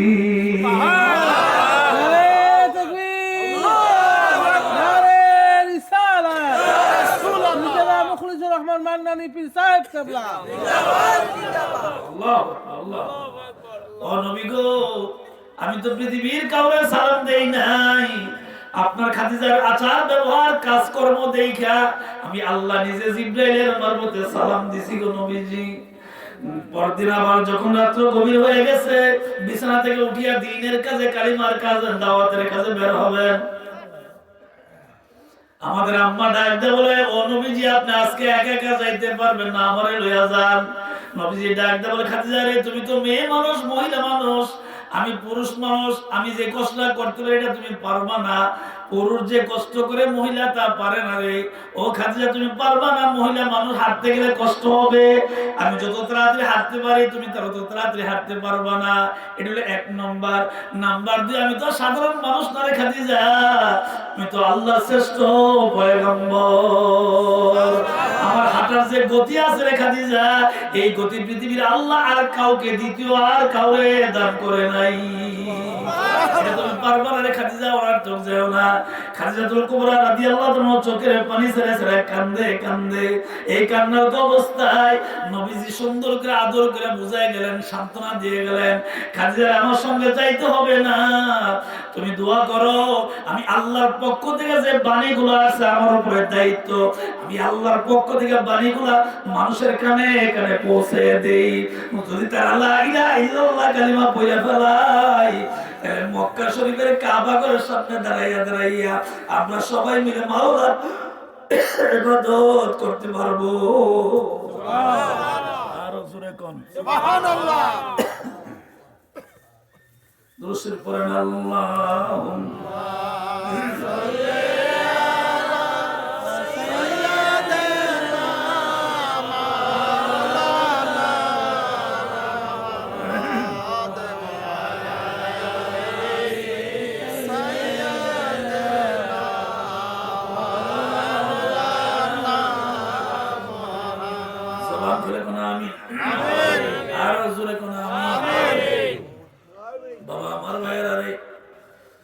মক্কার অবস্থা খুব খারাপ, পরিবেশ ভালো না, দিন দিন খারাপ হয়, দিন দিন শুধু খারাপের দিকে যায়। নবীজির দাওয়াত পর্যায়ক্রমে সময় বাড়তে থাকে, 1 বছর 2 বছর এইভাবে করে বয়স বাড়তে আছে। নবুয়তের বয়স বাড়ে, বাড়তে বাড়তে বাড়তে বাড়তে সামনের দিকে যায়। নবীজির বয়স যখন বাড়ে, তত নবুয়তের বয়স যত বাড়ে, মক্কার কাফের দুশমনিও তত বেশি বাড়ে। যতই দিন যায় ততই দুশমনি বাড়ে, যতই দিন যায় ততই দুশমনি বাড়ে। এমত অবস্থায় নবীজির আপন চাচা আবু তালেব চিন্তা করলেন, না রে, মক্কার কাফেরদের অবস্থা তো ভালো না, তারা তো সিদ্ধান্ত নিছে নবীজির দেহ থেকে কাল্লা আলাদা করে দিবে। নাউজুবিল্লাহ, আরো জোরে করুন নাউজুবিল্লাহ। তারা তো সিদ্ধান্ত নিছে নবীজির দেহ থেকে কাল্লা আলাদা করে দিবে। বাবা আমার ভাইয়েরা, কে চিন্তা করবে, কে টেনশন করবে, কে এই ব্যাপারে চিন্তা ভাবনা করবে?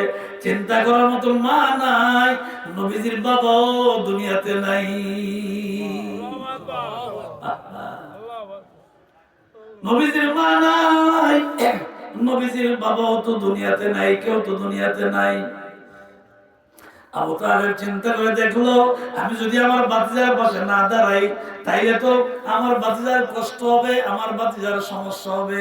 এই জন্য নবীজি চিন্তা ভাবনা কইরা নবীজির আপন চাচা আবু তালেব ওনার লালন পালনের দায়িত্ব, দেখাশোনার করার দায়িত্ব নিলেন। দায়িত্বটা কেমন নিলেন? অবশ্যই স্পষ্ট আল্লাহ পাক জানায় যে নবী গো, আপনি ওনাকে বলেন কালিমা পড়ার জন্য। নবীজি আপন চাচাকে কালিমা পড়ার জন্য বললেন, কিন্তু কালিমা পড়লেন না। শেষ পর্যন্ত মরণের সময় বললেন, তাও পড়লেন না। এর দ্বারা বোঝা যায় মুসলমান হওয়া সহজ না। আল্লাহ যারে পছন্দ করে সেই মুসলমান হইতে পারে। ঠিক নেই? কিন্তু নবীজির এত ভালোবাসতো, কেমন ভালোবাসতো? ছোট্ট একটা উদাহরণ দিতে বুঝবেন কেমন ভালোবাসতো। আপন চাচা আবু জাহেলের মতো সামাজিক চাচা না।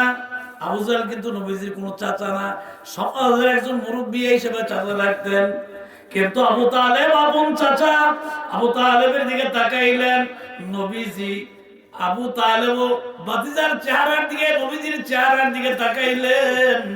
তাকানোর পর ডাক, দেখো ভাতিজারে, চিন্তা করো না, আমি চাচা থাকতে মক্কার কোনো মানুষ তোমারে মারতে পারবে না, তোমারে কিছু করতে পারবে না, সুতরাং কোনো টেনশন করো না, কোনো চিন্তা করো না রে ভাতিজা। এমন সময় চাচা আবু তালেব দৌড়ে বাড়িতে গেছে। বাড়িতে গিয়া বিবিরে ডাক দিছে, বিবি একটা কথা তোমারে বলিয়া যাই রে বিবি, আজ থেকে ঘরের ভিতরে রান্না হওয়ার পরে সর্বপ্রথম আমার বাতিজারে খাওয়াইবা, তারপরে আমার ছেলে মেয়েরে খাওয়াইবা। কোনদিনও বাতিজারে খাওয়ানোর আগে ছেলে মেয়েরে খাওয়াইও না। ভালোবাসার পরিমাণ বুঝছেননি? আপন বিবি বলতেছে বিবিরে, এই সাবধান, আজ থেকে যত বার করে রান্না হবে সর্বপ্রথম খানাটা আমার এতিম বাতিজার মুখের মধ্যে তুলে দিবা, এরপরে খানা থাকলে আমার ছেলে মেয়েরে খাওয়াইবে। তাইলে নিজের ছেলে মেয়ের চেয়ে বেশি ভালো বাতিজারে ভালো কেমন ভালোবাসতেন? আপন বাতিজারে ছেলে মেয়ের চেয়ে বেশি ভালোবাসতেন। শুধু তাই নয়, নবীজি রাতের বেলায় ঘরে ঘুমায় আছেন, শেষ রাতে নবীজি ঘুম থেকে উঠে থেকে এই করে নাই, নবীজি চাচার করে ঘুমায় রয়েছে। কেমন আদর করছে, কেমন আদর করলেন। নবীজি এক ঘরের রুমের ভিতরে ঘুমায় রয়েছে, শেষ রাতে ঘুম থেকে উঠে থেকে নবীজি আপন চাচার বিছানায় ঘুমায় রয়েছে। ঘুম থেকে উঠিয়া জিজ্ঞাসা করে, চাচা গো, আমি কি মনের ভুলে ঘুম থেকে উঠে হাঁটতে হাঁটতে কি আপনার বিছানায় চলে আসছিলাম নাকি? আমি তো এই রুমে এই ঘরে ছিলাম না, আমি তো পাশের ঘরে ছিলাম। যেই ঘরে আপনার উপযুক্ত ছেলে মেয়েগুলো থাকতো আমি তো ওই ঘরে ছিলাম, আমি তো ওই বিছানায় ছিলাম। আমি ছিলাম উত্তর ঘরে, শেষ রাতে তাকায় দেখি আমি দক্ষিণ ঘরে। ও চাচা, কারণটা কি বুঝতে পারলাম না। চাচা ডাক দেখো, বাতিজারে মনে কিছু নিও না রে বাতিজা, তুমি একা একা ওই ঘর থেকে তুমি হাইটা হাইটা আমার ঘরে আসো না, আমার বিছানায় আসো না রে বাতিজা। আমি আবু তালেব তোমার এত আদর করি, মক্কার কাফেররা সিদ্ধান্ত নিয়েছে তোমাকে দুনিয়া থেকে বিদায় করে দিবে, তোমাকে হত্যা করবে, তোমাকে মারবে। এই জন্য আমি তোমার আপন চাচা আবু তালেব সিদ্ধান্ত নিয়েছি তোমাকে মারতে দিব না।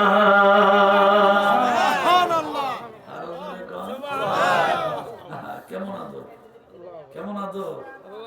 আবু তালেব ডাক দেখো, বাতিজারে আমি যখন বাহির থেকে ঘরে আসলাম, আয়েশা দেখি তুমি আলাদা ঘরে বিছানায় ঘুমায় রইছো, যেই ঘরটার ভিতরে আমার ছেলে মেয়েরা ঘুমায় ওই বিছানায় ঘুমায় রইছো।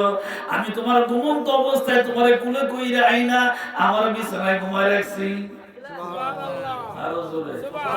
আমি ইচ্ছা করে ওই বিছানা থেকে কুলে কইরে ঘুমন্ত অবস্থায় তোমার আমার বিছানায় না গভীর রাতে ঘুম পাতায় রাখছি।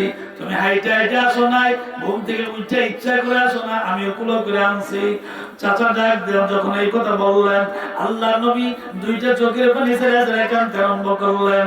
ডাক দিয়ে বলে, চাচা, ও চাচা গো, মক্কার মানুষ আমার কথাগুলি কর্ণপাত করে না, শুনে না।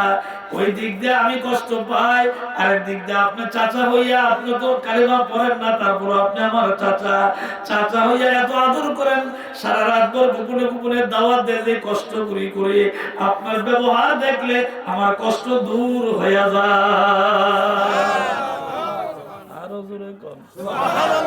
এমন সময় নবী ডাক দিয়ে বলে, চাচা গো, তাইলে আপনি আমাকে ওই বিছানা থেকে এই বিছানায় আনার মূল কারণ কি? আপনি ওই ঘর থেকে আমার এই ঘরের ভিতরে আনার মূল কারণ কি সেটা তো বলবেন। চাচা আবু তালেব ডাক দিয়ে বলে, বাতিজা রে, অন্য কোনো কারণ নয় রে বাতিজা রে, অন্য কোনো কারণ না। কাফেররা জানে তুমি ওই ঘরে ঘুমাও, ঘুমন্ত অবস্থায় যদি তোমাকে হত্যা করে, এই জন্য আমি ওই বিছানা থেকে তুইলে আমার বিছানায় আইনা সুগম পাতায় রাখি। কাফেররা যতই সিদ্ধান্ত করুক না কেন, যতই সাহস থাকুক না কেন, তারা কিন্তু আমার করে হামলা দেওয়ার সাহস পাবে না। আমার বিছানায় এসে তোমার মারবে এই সাহস তাদের নাই। সুবহানাল্লাহ, সুবহানাল্লাহ, আরো জোরে সুবহানাল্লাহ। আমার বিছানায় এসে তোমার মারবে এই সাহস তাদের নাই। এই জন্য আমি পার্শ্ববর্তী বিছানা থেকে তোমার আইনা আমার বিছানায় রাখি। আর আমার বিছানার ভিতরে যে সন্তানগুলো থাকে, আমি এই সন্তানগুলোকে ঘুম থেকে উঠাইয়া তোমার নির্ধারিত বিছানা নিয়ে শোয়া রাখি। যদি কাফেররা মারতে আসে, মারলে আমার ছেলে মেয়েরে মারো, কিন্তু বাচ্চার গায়ে যাতে কোনো আঘাত না লাগে। এখন বুঝছেন আদরের পরিমাণ কারে কয়? এখন বুঝতে পারছেন আদর ভালোবাসা কারে কয়? আদর ভালোবাসা কারে কয় এখন বুঝতে পারছেন। বাতিজারে ডাক দেখো, বাতিজারে, ও বাতিজা, তোমাকে মারতে যাতে না পারে এই জন্য আমি আমার সন্তানকে ওই রিস্ক নিয়ে আমি ওই বিছানায় ঘুম পাতে রেখে, যেখানে ঘুম পাতে রিস্ক আছে, মৃত্যুর ভয়ঙ্কর রিস্ক আছে, কিন্তু আমি আমার সন্তানকে ওই বিছানায় ঘুম পাতে রাখি আর তোমার আমার বিছানায় না রাখি, এমন তোমার ভালোবাসি। একটাই কারণে বাতিজা, তোমার মা নাই, বাবাও নাই। বাতিজা রে, কে তোমারে দেখবে, কে তোমারে লালন পালন করবে, কে তোমারে খাওয়াবে রে বাতিজা? এই জন্য আমি এইভাবে তোমাকে তোমার দিকে খেয়াল করি। আল্লাহ নবীর আপন চাচা আবু তালেব দুনিয়ার জমিন থেকে যখন বিদায় হইয়া যায়, আবু তালেব যখন দুনিয়া থেকে বিদায় হইয়া যায়, আল্লাহর নবী চাচার কানে কানে গিয়ে ডাক দেন, চাচা গো, মনে কিছু নিয়ে না গো চাচা, আমি কাউকে বলবো না, কাউকে শোনাবো না, কারো কাছে জীবনও বলবো না। আপনি তো আমার বিশ্বাস করেন যে আমি সত্যবাদী, বিশ্বাস করি, তাইলে আমি কারো কাছে বলবো না। শুধুমাত্র এই মৃত্যু সজ্জায় একবারের জন্য আপনি আমার কানে কানে পড়েন, লা ইলাহা ইল্লাল্লাহু মুহাম্মাদুর রাসূলুল্লাহ, সুবহানাল্লাহ ওয়ালহামদুলিল্লাহ, লা ইলাহা সুবহানাল্লাহ আলহামদুলিল্লাহ, লা ইলাহা ইল্লাল্লাহ, জোরে জোরে সুবহানাল্লাহ, আলহামদুলিল্লাহ, লা ইলাহা ইল্লাল্লাহ। আসমান জমিন গায়রুল্লাহ, চন্দ্র সূর্য গায়রুল্লাহ, শুধু তুমি মাবুদ এক আল্লাহ, লা ইলাহা ইল্লাল্লাহ, সুবহানাল্লাহ ওয়ালহামদুলিল্লাহ, লা ইলাহা ইল্লাল্লাহ। মুহাম্মদ বলেন সুবহানাল্লাহ,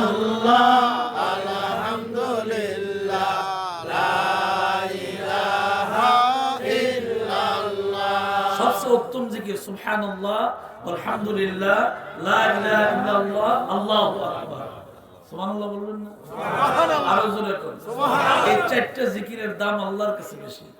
বলেন সুবহানাল্লাহ, আলহামদুলিল্লাহ, লা ইলাহা ইল্লাল্লাহ, আল্লাহু আকবার।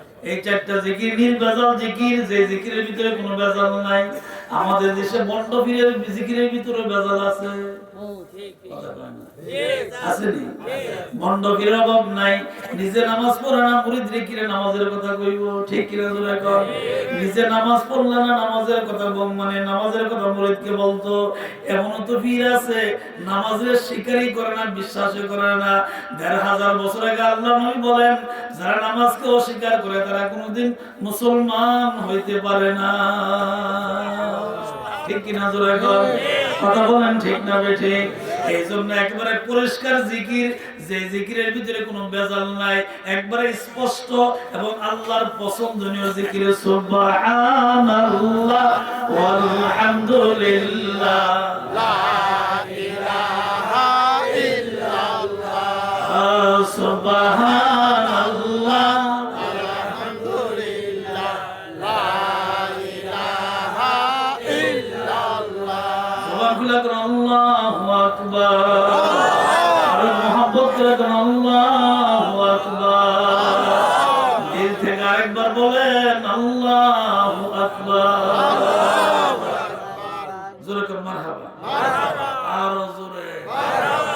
আমার ভাইয়েরা, দিন যখন বাড়তে আরম্ভ করলো, মক্কার কাফেরদের শত্রু বাড়তে আরম্ভ করলো, শেষ পর্যন্ত আল্লাহর হুকুম, আল্লাহর কি কুদরত, যে চাচা ঈমান না আইনা আপন বাচ্চারা এত আদর করত, সেই চাচা দুনিয়ার জমিন থেকে বিদায় হয়ে গেছে, দুনিয়া থেকে চলে গেছে।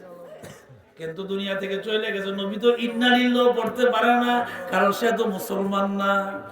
ঠিক কি না? চাচা তো বিদায় হয়ে গেল, কানে কানে বললো, চাচা গো, আপনার নামাজ পড়ার তো সুযোগ নাই, রোজা রাখার সুযোগ নাই, ইবাদত করার সুযোগ নাই।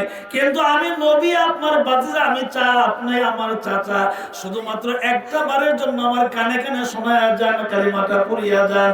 কিয়ামতের কঠিন ময়দানে আল্লাহর আদালতে আমি আপনার জন্য আল্লাহর আদালতে শাফায়াত করব।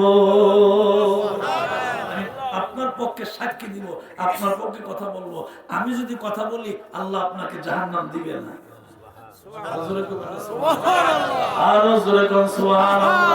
আমি যদি আল্লাহর দরবারে বলি, তাইলে আল্লাহ আপনাকে কোনোদিন জাহান্নামে নিবে না। এই জন্য একটা বারের জন্য আপনি কালিমাটা পড়িয়া যান। কিন্তু কপাল তো খারাপ, কপালে নাই কালিমা, কেমনে পড়বে কালিমা? এতবার বলার পরে বলছে, বাতিজা রে, আমি চাই না মৃত্যুর সময় আমার বাপ দাদার দরবার মধ্যে চুন কালি মারতে। এত আদরের চাচা মৃত্যুর পরে নবী ইন্না লিল্লাহ পড়তে পারে নাই, কারণ ঈমান ছিল না। জোরে কোন কি ছিল না? আর জোরে কোন কি ছিল না? কিন্তু পোস্টারে লেখা আছে আজকে 12ই জানুয়ারি 2026 সোমবার। এইরকম সোমবার দিন যখন আসে, আমার আল্লাহ আবু তালেবের মানে তার যে আযাব, ওই আযাবের পরিমাণটা আস্তে করে কমায়া দেয়। একমাত্র অন্য কোনো কারণ নয়, নবীজির ভালোবাসার কারণে। কিসের কারণে? নবীজির যদি একজন কাফের ভালোবাসার কারণে আযাব সোমবারে কমে যায়, তাইলে ইমানদার যদি নবীরে ভালোবাসে, আল্লাহর জান্নাত পাওয়া যায়। ঠিক না বেটি? মনটা খারাপ হয়ে গেল। আরে যে চাচা এত আদর করতো, যে সন্তানের চেয়ে বাচ্চারে বেশি আদর করতো, যে চাচা নিজের বিছানায় ঘুম পাতায় রাখতো, যে চাচা এত আদর করে, যে চাচি আমার এত আদর করে খাওয়াইতো, আজকে সেই চাচা আমাকে তাহলে দুনিয়া থেকে বিদায় হয়ে গেল, মনটা খারাপ হয়ে গেছে। আল্লাহ ডাক দিয়ে বলো, বন্ধু গো, মন খারাপ করে না, চিন্তা করে না, পেরেশান করেন না। দুনিয়ার চাচা না, দুনিয়ার কেউ যদি আপনার পাশে না থাকে, আমি আল্লাহ তো আছি। সময় পার হইতে হইতে আরো কিছুদিন পার হয়েছে। কিছুদিন পার হওয়ার পরে হঠাৎ করে তাকে দেখে আল্লাহ শ্রেষ্ঠ পয়গম্বর মুহাম্মদুর রাসূলুল্লাহ সাল্লাল্লাহু আলাইহি ওয়াসাল্লাম, উনি তাকে দেখে ওনার কলিজার টুকরা প্রথম বিবি, যে বিবির বয়স ছিল 40 বছর, নবীর বয়স ছিল তখন মাত্র 25 বছর, যেই 25 বছর বয়সে 40 বছরের বিবিরে বিয়ে করছে, ওই বিবাহিত, ওই আপনজন, ওই প্রাণের বিবি, ওই মায়ার বিবি, এত মহব্বতের স্ত্রী বিবি খাদিজাতুল কুবরা রাদিয়াল্লাহু তাআলা দুনিয়া থেকে বিদায় হয়ে গেছে। ইন্না লিল্লাহি ওয়া ইন্না ইলাইহি রাজিউন। ওনার তো ঈমান আছে, ঠিক কি না? জোরে কর, কি আছে? শুধু ঈমান না, আল্লাহ নিজে সালাম দিয়েছে। এটাকে আমরা সহজ কথা মনে করছে? আল্লাহ নিজে সালাম। কোন জায়গায় সালাম দিল? নবীজি যখন হেরা গুহায় দেন মগ্ন, আম্মাজান খাদিজাতুল কুবরা রাদিয়াল্লাহু তাআলা খানা মানে নবীজিকে খাওয়ানোর জন্য হাতের মধ্যে মানে খানা পাক কইরা হাতের মধ্যে খানা লইয়া আস্তে আস্তে করে রাত্রে গভীরে হেরা গুহায় ওই পাহাড়ে যাওয়ার জন্য আস্তে আস্তে করে সামনের দিকে যায়। এইভাবে প্রতিদিন রাত্রে বেলায় গোপনে গোপনে নবীজিকে খানা দিয়ে নিয়ে আসে। এই খানার অবস্থা দেখা আল্লাহ পাক নবীর এই অবস্থা, নবীজির বিবির খাদিজাতুল কুবরা রাদিয়াল্লাহু তাআলার এই অবস্থা দেখা এমন খুশি হইছে, আল্লাহ নিজে সালাম জানাইছে। আরো জোরে আল্লাহু আকবার, সুবহানাল্লাহ, আল্লাহু আকবার। শেষ পর্যন্ত আমাদের আম্মা খাদিজাতুল কুবরা রাদিয়াল্লাহু তাআলা বিদায় হয়ে গেছে। চাচা গেল, বিবিও চলে গেল। আর বিবিটা সাধারণ বিবি না, কেমন বিবি? ছোট্ট একটা উদাহরণ দিতে তাইলে বুঝবেন। নবীজি একবার দুইটা হাত তুলে চোখের পানি ছেড়ে ছেড়ে দোয়া করে, এই দোয়ার ভিতরে হঠাৎ করে নবীজি খাদিজাতুল কুবরা রাদিয়াল্লাহু তাআলার কথা বইলা ফেললেন। যে মাত্র খাদিজাতুল কুবরা রাদিয়াল্লাহু তাআলার কথা বললেন, নবীজির একেবারে ছোট বিবি আমাদের আম্মা উম্মুল মুমিনিন আয়েশা সিদ্দিকা রাদিয়াল্লাহু তাআলা শুনলেন নিজের কানে। শোনার পরে ডাক দেখো, স্বামী, ও আমার প্রাণের স্বামী ইয়া রাসূলুল্লাহ, খাদিজা বিদায় হয়ে গেছে অনেক বছর আগে, এখনো কি খাদিজার জন্য কান্না করা লাগে? আমি আয়েশা আপনার পাশে আছি। নবী গো, খাদিজা তো অনেক আগে গেছে, চলে গেছে, উনি হয়তো মুরব্বী, বলতেছে যে আমরা যতজন স্ত্রী আছে এর মধ্যে উনি মুরব্বী, কিন্তু উনি তো চলে গেছে, মারা গেছে অনেক আগে। আজকে আপনি হাত তুলে কাঁদবেন আমার সামনে, আবার খাদিজার কথা বলবেন, এতদিন পরে খাদিজার জন্য এত কান্না কেন? যে মাত্র প্রশ্ন করছে, নবী তো কোনোদিন রাগ হয় না, নবীজি সুন্দর করে উত্তর দিছে, উত্তর দিতে যাই আর নবীজি চোখের পানি ছেড়ে ছেড়ে কাঁদতে আরম্ভ করলো। ডাক দেয়া বলে, খাদিজা রে, আয়েশা রে, ও আয়েশা, এমন একটা প্রশ্ন করছো যে প্রশ্ন শুই না আমি চোখের পানি ধরে রাখতে পারি নাই। আয়েশা রে, তুমি জানো না তুমি হইলা আমার সুখের দিনের বিবি, খাদিজা হইল আমার কষ্টের দিনের বিবি। যে মক্কার মানুষগুলো আমার পাথর দ্বারা ঢিল মারতো, যে মক্কার মানুষগুলো আমার গালি দিত, যেই মক্কার মানুষগুলো ঘর থেকে ধাক্কা দিয়ে আমার বের করে দিত, যেই মক্কার মানুষগুলা আমার ঘরের ভিতরে রেখে বাইরে দরজা বন্ধ করে আমার 3টা বছর কারারুদ্ধ করে রাখতো, সেই কঠিন দিনে খাদিজা আমার পাশে ছিল। আরো জোরে করুন সুবহানাল্লাহ, আর একটু মহব্বত করে করুন সুবহানাল্লাহ। নবীজি সহ্য করতে পারেন না। আয়েশা সিদ্দিকা রাদিয়াল্লাহু আনহা প্রশ্ন শুনে উনি কাঁদিয়ে দিয়েছেন। ডাক দিয়ে বলেন, আয়েশা রে, তুমি তো এমন সময় বিবি হইছো, আমি তোমার এমন সময় বিয়ে করছি যেই সময় আমার শান্তি আর শান্তি, আমার কোনো অশান্তি নাই, কষ্ট নাই, কিছুই নাই, শুধু মদিনায় শান্তি আর শান্তি। আর আমার খাদিজার যখন আমি বিয়ে করি আর আমার উপরে যখন মানে আল্লাহ পাক কোরআন নাজিল করেন, ওহী যখন নাজিল করেন, ওহী যখন আমার কাছে আসে, মক্কার অবস্থা খুব কঠিন, ওই কষ্টের ভিতরে আমার খাদিজা আমার পাশে দাঁড়ায়া দাঁড়ায়া আমার সান্ত্বনা দিয়েছিল। আবু তালেব বিদায় হয়ে গেল, খাদিজাতুল কুবরা রাদিয়াল্লাহু তাআলা বিদায় হয়ে গেল। নবীজির বয়স তখন আস্তে আস্তে যখন বাড়তে নবীজির বয়স যখন 50 বছরে পদার্পণ করলো, তখন নবীজি এই বারাক্রান্ত মনে, চাচা বিদায়, গার্জিয়ান ছিল চাচা বিদায়, আবার খাদিজাতুল কুবরা রাদিয়াল্লাহু তাআলা বিদায়, এই বিদায় দেখা নবীজির মন গেছে খারাপ হয়ে, নবীজির মন গেলে খারাপ হইয়া এইভাবে যাইতে যাইতে 50 বছর পার হয়ে গেল। যাইতে এইভাবে যখন নবীজির বয়স যখন সামনের দিকে বাড়তে আরম্ভ করলো, আল্লাহর নবীর বয়স যখন আস্তে আস্তে করে সামনের দিকে যায়, খাদিজাতুল কুবরা রাদিয়াল্লাহু তাআলা এবং আপন চাচা আবু তালেব দুইজন গার্জিয়ান যখন দুনিয়া থেকে চলে যায়, নবীজির মনটা খারাপ দেখছে, আমার আল্লাহ সহ্য করতে পারে নাই। ডাক দিয়ে বলে, নবীজি, ও নবীজি, মন খারাপ করবেন না, আমি আল্লাহ আপনার জন্য যথেষ্ট।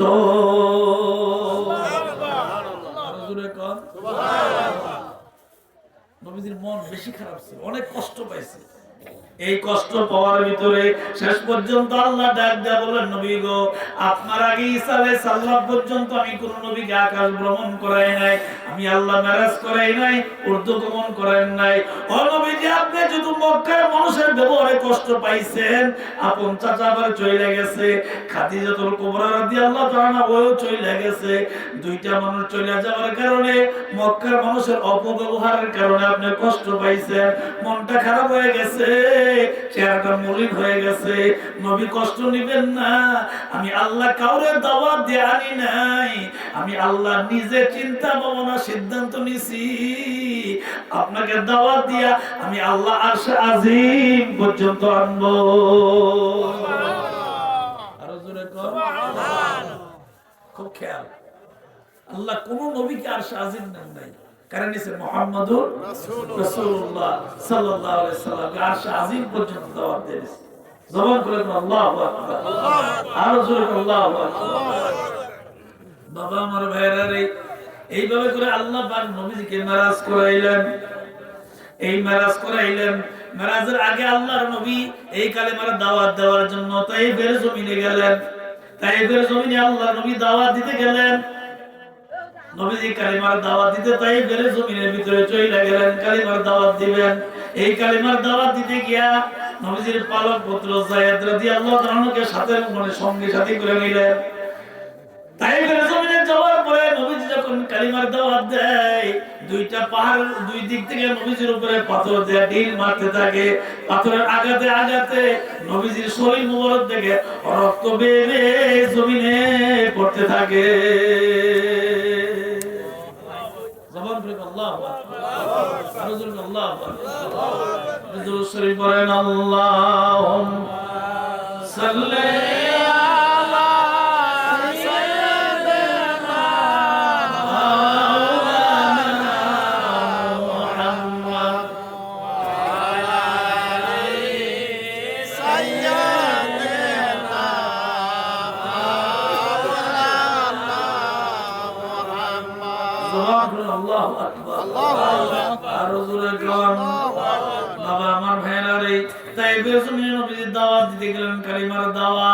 তাইফের এলাকার বড় বড় কাফেরদের লিডার যারা আছে তাদের কাছে দাওয়াত পৌঁছাইলেন।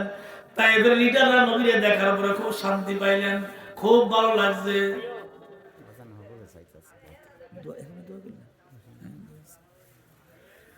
তাইফের জমিনের যত বড় লিডার আছে, কাফেরদের সর্দার, সমস্ত কাফেরদের সর্দার নবীজি দেখে খুব খুশি হইছে, খুব আনন্দ পাইছে। নবীজি প্রশ্ন করছে, কথাবার্তা বলছে, কিন্তু কথাবার্তার শেষ পর্যায়ে নবীজি কাফেরদের লিডারদেরকে বলছে, ও তাইফের সর্দারেরা রে, মনে কিছু নিয়েন না, আমি একটা কথা আপনাকে বলি। ও কি কথা বলো? ও আব্দুল্লাহর ছেলে, কি কথা বলেন, আমরা শুনি।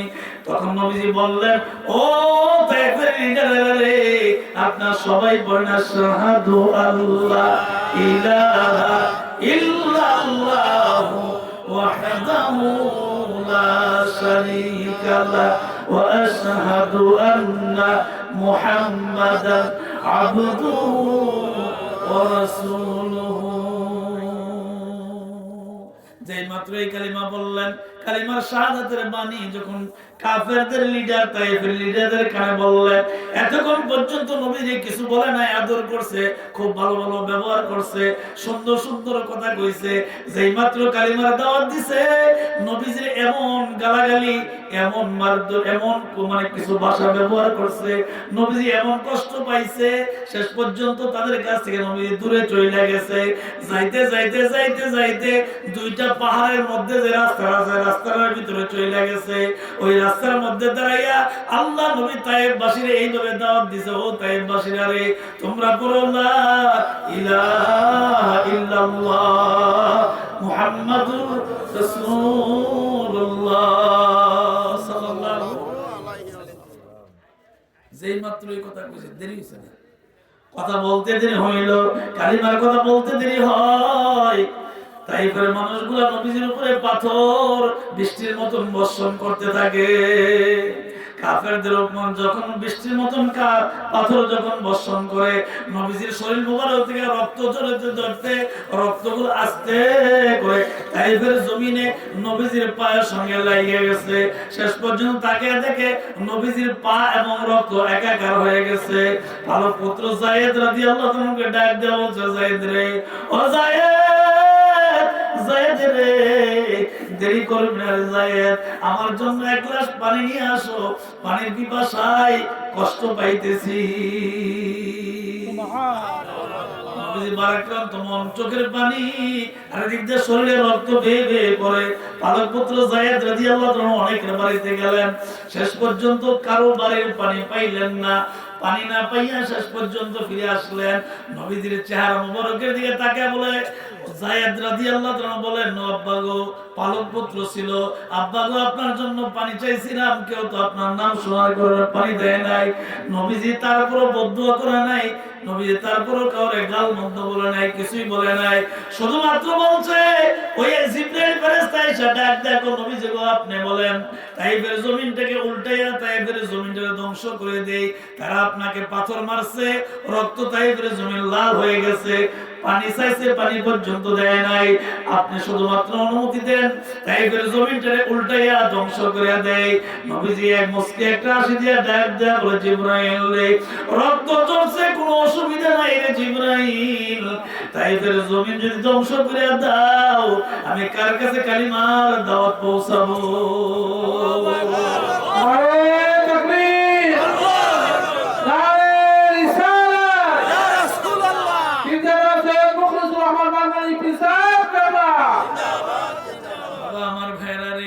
এইভাবে করে রক্ত জড়ায় তায়েফের জমিনে নবীজি বদদুয়া করে নাই, আসমানের দিকে হাত তুলে দোয়া করছে, আল্লাহ তায়েফের মানুষগুলো আমারে চিনে নাই গো আল্লাহ, আমার রক্ত ঝরছে, কষ্ট পাইছি, জ্ঞান 3 বার হারাইছি, বেহুশ 3 বার হইছি, কোনো সমস্যা নাই, আল্লাহ তোমার কাছে আমি দোয়া করি আল্লাহ তাইফের মাটি থেকে আমি গ্রাণ পাইতেছি, তাইফের মানুষগুলো আজ হোক আর কাল হোক কালিমা করে মুসলমান হয়ে যাবে। আরো জোরে কোন এক নম্বর তাইফের এই কষ্ট, 2 নম্বর চাচার বিদায়, 3 নম্বর খাদিজাতুল কুবরা রাদিয়াল্লাহু তাআলা আনহার বিদায়। এই 3টা কষ্ট পাওয়ার পরে আল্লাহ নবীজির 52 বছর বয়সে সিদ্ধান্ত করলেন, নবী গো আপনি আর কষ্ট করা লাগবে না, মন খারাপ করা লাগবে না, আমি আল্লাহ সিদ্ধান্ত নিছি আপনাকে দাওয়াত দিয়ে আরশে আজিম পর্যন্ত আনবো। সুবহানাল্লাহ। আরো জোরে কোন সুবহানাল্লাহ। সেই এই আরশে আজিমতে গিয়েছিলেন, সেই তারিখটা আগামী শুক্রবার দিবাগত রাত্রে। কেউ যদি নফল রোজা রাখে, নফল রোজা রাখতে পারে এই উদ্দেশ্যে যে আল্লাহ পাক আমাদের নবী এত সম্মান জানায় দাওয়াত দিয়ে নিছে, শুকরিয়াতে রোজা রাখলাম, এই রোজা যদি রাখে আল্লাহ তাআলা তার আমল নামায় অবশ্যই সওয়াব দান করবেন। আল্লাহ তাআলা আমাদের এই কথাগুলি বোঝার তৌফিক দান করুন, সকলে বলেন আমিন। এত বড় কষ্টের পরে আল্লাহ পাক দাওয়াত দিয়ে আরশে আজিম নিলেন, আর ওইখান থেকে আমাদের জন্য ঘটনা অনেক বড়, বলার সময় নেই। 5 ওয়াক্ত নামাজ আমাদের উপরে ফরজ করে দিলেন। এই নামাজ পড়ার দরকার আছে, কথা বলেন দরকার আছে নি? আল্লাহ তাআলা আমাদের সবাইকে 5 ওয়াক্ত নামাজ সঠিকভাবে আদায় করার তৌফিক দিন, সবাই বলেন আমিন। আর জোরে করে আমিন। দরুদ শরীফ পড়েন, আল্লাহুম্মা সাল্লি আলা সাইয়্যিদিনা মাওলানা মুহাম্মদ ওয়া আলা আলি সাইয়্যিদিনা মাওলানা। একটু মুহাব্বতে দরুদ শরীফ পড়েন, আল্লাহুম্মা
وأتوب إليه لا حول ولا قوة إلا بالله العلي العظيم. زبان ربنا أستغفر الله ربي من كل ذنب وأتوب إليه لا حول ولا قوة إلا بالله العلي العظيم. এই জীবনে আর গুনাহ করব না, বল আল্লাহ আল্লাহ আল্লাহ। এই জীবনে আর গুনাহ করব, হাসরের দিনে গুনাহগার বইলা ডাক দিও না। বলেন সবাই, হাসরের দিনে গুনাহগার বইলা ডাক দিও না। আস্তাগফিরুল্লাহ রাব্বি মিন কুল্লি যামবি ওয়া আতুবু ইলাইহি লা হাওলা ওয়ালা কুওয়াতা ইল্লা বিল্লাহ। জবান খুলে বলি, ইয়া আল্লাহ, আমার জীবনে জানা অজানা ইচ্ছা অনিচ্ছায় প্রকাশ্যে গোপনে যত গুনাহ করেছি, ইয়া আল্লাহ আমাকে মাফ করে দেন। আমার তওবা কবুল করে নেন আমিন ইয়া রাব্বাল আলামিন লা ইলাহা ইল্লাল্লাহ মুহাম্মাদুর রাসূলুল্লাহ সাল্লাল্লাহু আলাইহি ওয়াসাল্লাম আশহাদু আল্লা ইলাহা ইল্লাল্লাহ ওয়াহদাহু লা শারীকা লাহু ওয়া আশহাদু আন্না মুহাম্মাদান আবদুহু ওয়া রাসূলুহু।